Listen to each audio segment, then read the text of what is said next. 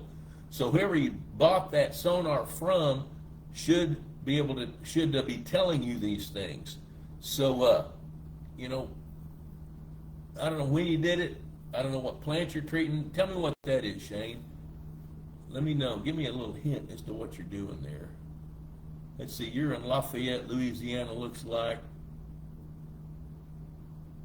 Yep. So I'm not sure about when you did that.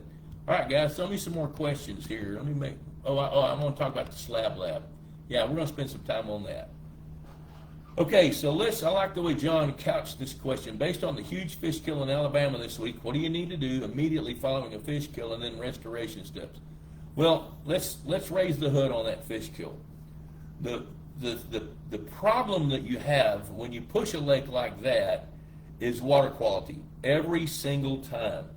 You know, if you don't have flow rates flowing through that lake, which they don't, they have to depend on Mother Nature with an assist from heavy-duty aeration to process organic wastes and to help break down nutrient content. But that's not the only problem. The part of the thing that happens is even if you've got aeration systems doing double duty and doing a good job at breaking down the nutrient load, there's no way for that nutrient load to escape unless you have a flow rate. And as time goes on, you got evaporation. So as the water evaporates, whatever's dissolved in it or is absorbed in it is going to be there in greater concentrations. For example, here's a good way to look at that. The top 3 feet of most lakes is the same volume as the rest of the lake.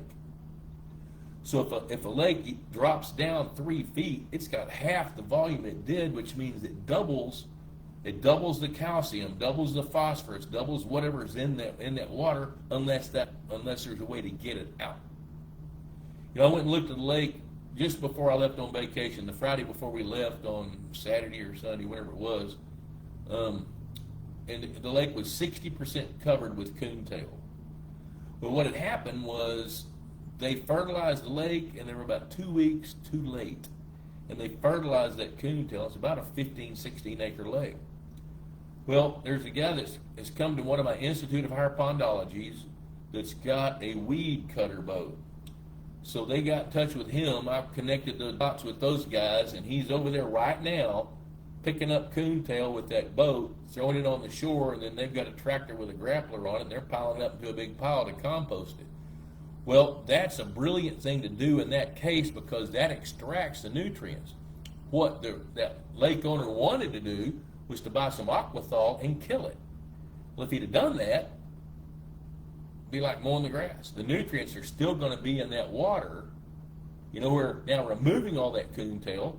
That's going to help, and he's going to spend $6,000 or $7,000 to do it, and he would have spent probably $1,500 to $2,000 on herbicides to put it off, in essence. And that part of Texas where that lake is fairly arid. It's one of those areas that gets 25 or 26 inches of rain. It's over near Archer City, south of Wichita Falls. They did a great job of keeping that water happy for that circumstance. What they couldn't do is adjust the pH or adjust the chemistry. And then they got a 4-inch rain, which did 2 things. It diluted whatever was dissolved in the water, it chilled the water a little bit, and it changed the pH. And those factors right there took out their bloom, which probably is one of the culprits to cause that fish kill.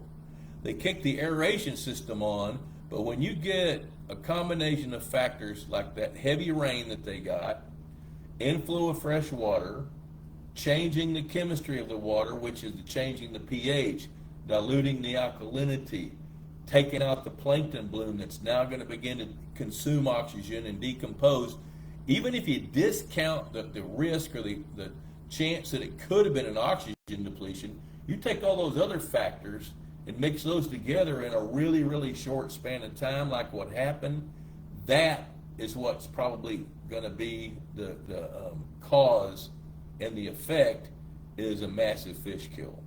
So when you understand what happens when you really push a lake, you know, the dice you roll and the risks you take, that's one of the risks. So now, so now we have a fundamental understanding of the cause. Now, what do? I think the next thing that they need to do, if they haven't done it already, is get those fish out. Because if they don't, it's going to perpetuate more problems by those fish breaking down in the water, which if you've never been around a fish kill, in the fish culture business, if you haven't killed fish, you ain't been in it very long. I can tell you some stories about killing fish. And as sad as it is, one thing that Sarah's got some things to look forward to. All right, so the first job is to get the dead fish out, as many as you can. And I mean, as many as you can. The bug is going to stink, and you got to do it. You got to get it on it fast. You need a front end loader, you know, rakes, pulling stuff out, you know, dip nets, whatever you got. Then you go bury those fish, or you know, stick them in a hole somewhere and get rid of them. Then the restoration, now it's make the water as happy as you can get it. So that means even before you put any fish in it, just aerate the heck out of that water. Let nature do what nature does, cleansing it. You know, they've got big aerators like you have on a fish hatchery, paddle wheel aerators, as well as their other aeration systems. And that's the next thing to do. Now, here's where she can get excited. She can start over from scratch and have the new lake effect. That's what she can do. So what she had done before, and she's had some minor fish kills or lesser fish kills in the past, as cruel as this may sound, I hope it was a total fish kill. And it sure sounds like it was, because she said there were dead crawfish. I saw some pictures where she put up, where she said dead crawfish. Those were dead shrimp that I saw. You know, so when that water cleanses itself, she can come back in and stock fathead minnows, restock some of the best genetics of copper-nosed bluegill like she had, and have control of the numbers from the beginning. And then she can, when she does that, then she can start culling earlier, because thing with the Slab Lab. So if Ron overfeeds the fish, and he's got aeration going, you know, but if it gets to the point where you got more fish than what that fish can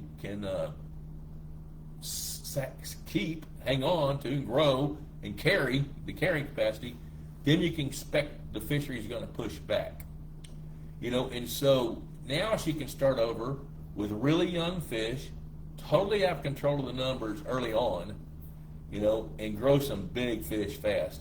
I'm never skeptical, but I'm skeptical.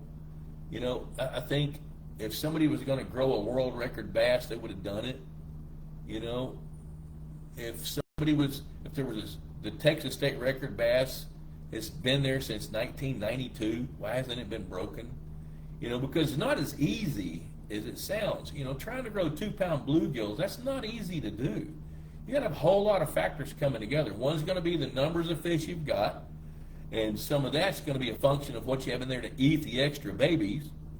And where that gets skewed a little bit is those extra babies, some of those that get eaten are going to be some of the ones that had the best genetic potential for the next go-round. You know, so I think one of the things that I would do if I were in her shoes is I would try to find a neighbor who had a small hatchery pond, and I'd start growing some bluegill there, and I'd start growing bluegill in my lake, and then annually I'd go to the neighbor's pond, and I'd be culling the best of the best to recruit new fish for that lake. That's something I would do. And that's what we did at Richmond Mill Lake in North Carolina, and we grew bluegill over 3 pounds in that lake. Bruce caught one 3 pounds 4 ounces weight on the scale. And that lake produced thousands of bluegill over 2.25 pounds. But we had, you know, a lot of largemouth bass in there, and there were probably 20 species of fish in that thing, and we fed them like crazy, and the water flowed all the time. There was 4,000 to 7,000 gallons a minute going over the spillway. So we did not have water quality as a limiting factor like Sarah does, and like Ron will, and like John does, you know. So there's my take on that deal. And then I think to finish up that discussion, the restoration steps are to come back in with controlled numbers, moderate feeding, let the best of the best begin to excel. Then you're going to have the new lake syndrome, where the best fish are going to be able to thrive and get big quick. You know, quick meaning with bluegill in Alabama. She should have some 9-inch bluegill stock from fingerlings by the end of year 3. That won't be all of them. That'll be a percentage of them. All right. Anybody got any more questions? If you do, send them to me. In the meantime, we'll take a minute. Hey, you know what? October 23, 24, 25 is the next Institute of Higher Pondology, and some of you guys on here have been there. You know, and those of you guys that are really serious about lake management, you want to learn more about it, whether you're in the business or you've got a lake you want to manage, we're going to change the curriculum up some. And one thing I'm really excited about, somebody had the idea, it might have been, I thought it might have been Bill Schrum, but I don't think he said he did. But somebody said, hey, why don't you call Jimmy Houston and see if we can analyze his lakes? Well, I called him. He said, yeah, heck yeah, I'd love that. My lakes haven't been shocked in 5 years. So he's got a 100-acre lake and a 77-acre lake. So we're going to go spend one full day at Jimmy Houston's ranch east of Ardmore, Oklahoma, at this next Institute of Higher Pondology, analyzing his lakes. And you guys that come to this are going to be able to be in the electrofishing boat. You're going to be collecting data. Then you get to analyze the data, and then you're going to write the report, and we're going to do it together in class. So the curriculum is going to be some of the fundamentals for people that don't know much about it yet, or really want to tap into all the basics. We do all that, but we're going to do a whole lot more hands-on this go-around, and I'm going to extend it by half a day. So I want folks to show up by noon on Thursday. We'll have lunch together, and then we're going to hit the classroom and get at it. And then on Friday morning, we're going to analyze Jacob West Lake there at West Haven Ranch. And then we're either going to go to Jimmy's on Friday or Saturday. I haven't decided that yet. You know, and so here's the way this is going to work. We got room for 20 people. We can sleep 8 at the ranch. So the first 8 people that sign up and pay up $1,500, that's housing included there. That's the curriculum. Everybody gets a shirt, hat, free books, and you know the whole curriculum, lots of hands-on stuff. After that, anybody that signs up, there's going to be an upcharge for a hotel, because I've blocked some rooms at a hotel in St. Joe, Texas. I think there's 8 rooms there, and there's like 12 or 13 rooms in a hotel in Nacona, Texas. So we're going to limit it to 20, which I've never had that many, but I'm hoping with the attraction of Jimmy Houston's lakes being in the mix that more guys are going to want to come. And I expect Jimmy to be there. But he's one of these guys, if he gets a gig, he's going to go, but we're going to go work on his lake. And I'm pretty sure, because when I talked to him, he said, hey, can I bring my videographer and let's shoot some video footage and put it on my social media? I said, well, yeah. Heck yeah, let's do that. So guys, throw me some questions. If not, my wife is sitting over here patiently. She's ready to go get some lunch or supper or breakfast, something. birddogit.com. Check that out. That's my son Jonathan's business, and he is really carving himself a niche. The whole concept started off as kind of an Airbnb for hunting and fishing, but it's expanded. So what he's doing now is he's doing some ranching services and some farming services, where he's helping people with tax credits. He got a financial background. Of course, he grew up around me with the pond management business all of his life. That didn't interest him very much. But he got involved in part of his career is financial management, wealth management. So he's taking some of those concepts that he learned and he's bringing those into birddogit.com, which means he talks about taxes and talks about farm credits and all kinds of cool stuff, as well as hunting and fishing. Texas Hunter products. We love Texas Hunter. I got a call from Trey Carpenter, who watches the show sometimes, and He lives down around Burnett. He's got a client who's good. They just bought like 3 feeders. Two of them disappeared. What? Oh. 2 of them disappeared in the flood, and another one got banged on a tree. And he was able, the one that got banged on the tree still works, and he called Texas Hunter to see if they would replace just the barrel part of that feeder. And they wouldn't, but the feeder still worked, which that surprised all of us. Purina Mills, still making good fish food. Their management's changing, so I haven't gotten to know the next person in line that's taking care of all the aqua feeds, but I'm trying to. We were right on the cusp of getting them to make a run of Aquamax largemouth. They didn't do it. The leadership changed, and some guys got laid off. So, trying to figure out what's going on there, but I still love their feeds. They make great fish food. And then, let's see, we got Easy Docks of Texas, David Schneiderman. I haven't seen him tonight, but David's a good friend and a good sponsor of this show as well. So, guys, let's see what else we got, because I don't have any more topics, really. We may go for 30 minutes tonight. Let me see. Let me scroll down. Anybody else got anything else? If not, there's a American Fisheries Society meeting coming up in August, and they've got a special bass symposium. So I've signed up for that, and they got some really good stuff going on. They talk about how to age fish accurately while they're still alive, and that's one of the things dear to my heart. Jim Allen and I have been working on that. Jim more than me, to see if we can crack that nut. And then there's some symposiums on genetics and some pretty good stuff about bass. Costs $200 plus hotel bill. So I'm going to go do that. All right, guys, I don't see any more questions, so I think I'm going to call it a day. We've been driving all day long. We're going to be up fishing at 5:30 in the morning on Lake Erie with John Big Frog Wilson with Aquadoc, and hang out with John, and then John's Aquadoc Company picnic. They've got over 120 employees now, offices in 7 states. They're going to have their company picnic on Friday. That's part of the reason we're here, because he's asked me to come speak to the employees and the whole team at Aquadoc. So we're going to go walleye fishing tomorrow. Maybe we'll have walleye for supper. So in the meantime, I'm going to wrap it up for today, and look forward to seeing you guys next week. I think I'll be home next week. Pretty sure I will. So people say, hey, Lusk, how you doing? I tell them, still leading a pretty cool life. And I'm in the middle of that pretty cool life, and hope you are too. So until next week, adios for now.